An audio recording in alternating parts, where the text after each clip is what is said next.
Hey guys, welcome back again. Johnny Dell here with another episode of 49ers Playbook, the series that's trying to answer the whys and hows of the game. In this episode, we're going to continue our look back at the loss to the Seahawks on Monday Night Football.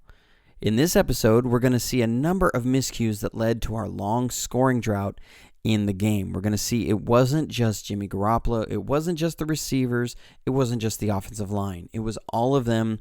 Everybody was having a hand in the offensive struggles. This, to me, was one of the biggest turning points in the game.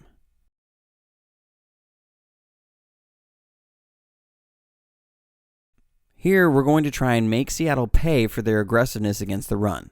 They're going to be in cover one man with a 5-man rush. And we're going to give a run fake and then have a clearing route with a sail route or deep out.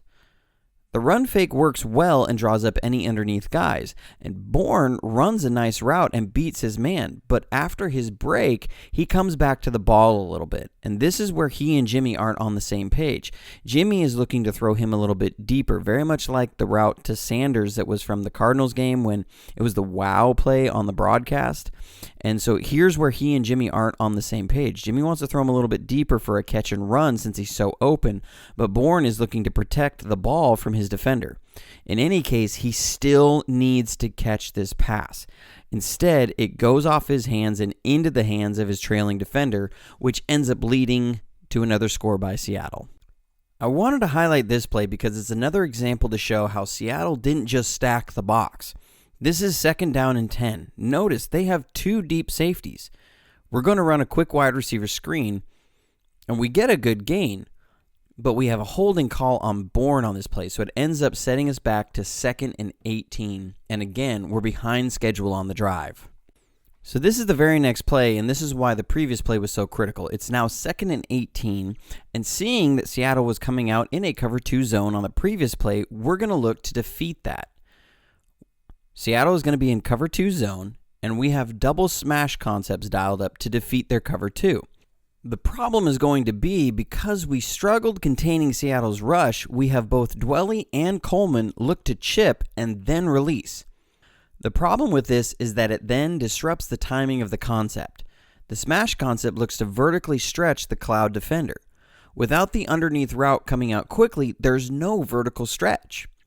From the end zone, we will see that Dwelley doesn't even chip his guy, he simply releases late. There's confusion somewhere here between Coleman and Dwelley. I don't believe Kyle Shanahan would have called a smash concept like this with having both sides delayed release. And by the way that Jimmy looks to read Dwelley's side and how the line slides that direction, I do believe Dwelley is in the wrong here, that he was not supposed to chip and then release, that was a call for something at the line of scrimmage and he didn't get it right. Either way, what we see from the end zone is that Dwelley doesn't even chip his guy. He simply releases late. And with nowhere to go with the ball, Jimmy can't let it go. And McGlinchey is driven back into the quarterback by Clowney, who gets a strip sack, and it's another turnover. Again, Jimmy has to protect that ball, but somewhere in here there's confusion on the play, and we just can't get anybody open. In this play, we're going to look to try and take advantage of Seattle's aggressiveness against the run. Here's where I find it a little funny that Bobby Wagner claims that they knew what the 49ers were going to run. We're going to fake an outside zone and then just run a slant flat concept. Jimmy gives a run fake, and it sucks up who? Bobby Wagner. That puts Deebo Samuel wide open, and we have a drop. These are the kind of plays, as we'll see later, they soften up the run defense and open up the run game. But you have to hit them or you're stuck in this quagmire of ineptitude. And this is another example of how we kept shooting ourselves in the foot. You can only ask your quarterback to do so many things. When a team is looking to, their linebackers are selling out against the run, you have to take advantage of that. And that opens up your run game. When you open up your run game, then your run game can open up your pass game and so forth. All these things have to work together, but you have to hit these plays. Drops like this kill drives, they kill momentum, they kill a game plan.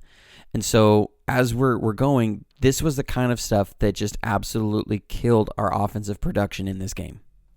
So piggybacking off that previous play, we're going to look at the very next play to see if even a near miss will work to soften up the run game. We come out with 3 wide receivers, but Seattle stays in base. And there's some sort of confusion here. I think Dwelley gets confused on the play. It's hard to tell on some of these runs because Shanahan does so many different things in the run game, but I think this is just supposed to be an outside zone. We're going to have a read option and a throw fake, and that's why I think it's Dwelley who gets confused, because the read option would hold Clowney. Instead, Dwelley comes across the line of scrimmage to try and kick him out. So then, with no front side help, the line is defeated on the outside zone, and we get a 1-yard loss. Seattle on this play was in a 2-deep safety look. And again, you have to be able to run the ball when you get that 2-safety look, when you're getting favorable numbers in the run game. Sometimes we just couldn't do it. So here it's 3rd down, and Seattle is actually going to be running a cover 6 this time. For us, we're going to be running what's called a scissors concept, which is a deep post and a deep corner route. This is designed to beat cover 2's zone by looking to put the deep safety in a horizontal stretch. As the play develops, you'll see we defeat the coverage. The corner playing his quarters coverage ends up matching the post route. That opens up the corner route breaking outside. The underneath defender plays a really soft zone though, and he's able to drop back just enough to barely get a hand on the ball, and we have a failed 3rd down conversion. Thanks for tuning in, guys. Look forward to the series finale coming out soon. In that episode, we'll take a look at our final scoring drive of the game and see just how we were able to finally start moving the ball, and we should have won the game. But until next time, go Niners!